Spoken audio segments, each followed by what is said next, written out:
Hello friends. तर तुम्हाला दिसत असेल समोर सूर्य मावळताना. मी रोजच पाहते इथे सनसेट होताना. हा खूप छान व्ह्यू असतो. आता हळूहळू संध्याकाळ होत जाईल, तसा सूर्य खाली खाली खाली खाली जाईल आणि इथे सर्वत्र जो आहे तो प्रकाश असा हळूहळू कमी होईल आणि एक वेगळा कलर हा म्हणजे आसमानात आपल्याला दिसतो. मला एवढंच सांगायचं आहे की आजकालच्या ह्या काँक्रिटीकरणाच्या जगात सुद्धा निसर्गाच्या काही गोष्टी आहेत जे निसर्ग आपल्याला त्याच्या माध्यमातून सांगण्याचा प्रयत्न करत असतो.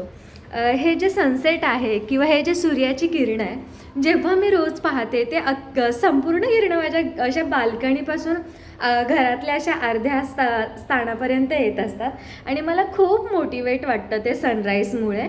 आणि हेच सांगायचं आहे की निसर्ग आपल्याला नेहमी प्रतिसाद देत असतो किंवा मोटिवेशन देत असतं, तर ते आपण कुठेतरी समजून घ्यायला हवं. त्याचबरोबर तुम्हाला दिसत असेल ही माझी तुळसाबाई आहे, जी अशी वाऱ्याने अशी हलते डुलते. ही माझी मैत्रीण आहे. घरात बऱ्याचदा असं मला एकटं जाणवलं की मी माझ्या तुळसाबाईशी गप्पा मारत असते.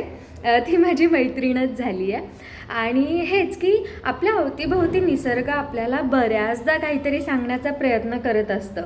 कधीकधी काही व्यक्ती घरात एकटं असल्यामुळे, त्यांना एकटापणा जाणवत असल्यामुळे म्हणजे असं म्हणू शकतो की मानसिक तणावाखाली जातात. पण मला असं वाटतं की निसर्ग आपल्या अवतीभोवतीच असतो. तो आपल्याला प्रत्येक वेळी दरवेळी काही ना काही सांगायचा प्रयत्नच करत असतो.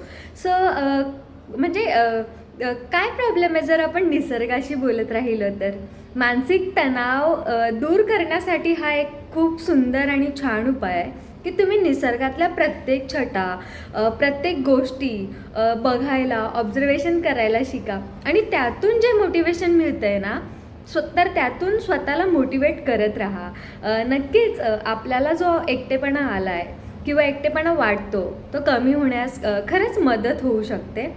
कारण म्हणतात ना की आपण जन्माला एकटेच आलेलो असतो आणि आपण मरताना सुद्धा एकटेच जाणार असतो. काहीच सोबत येणारही नसतं आणि काहीच सोबत आलेलंही नसतं. तर मग आपण स्वतःसाठी एकट्यानेच मोटिवेशन तयार करायला काय हरकत आहे, नाही का? काय वाटतं तुम्हाला? मला कमेंट करून नक्की सांगा. बाय.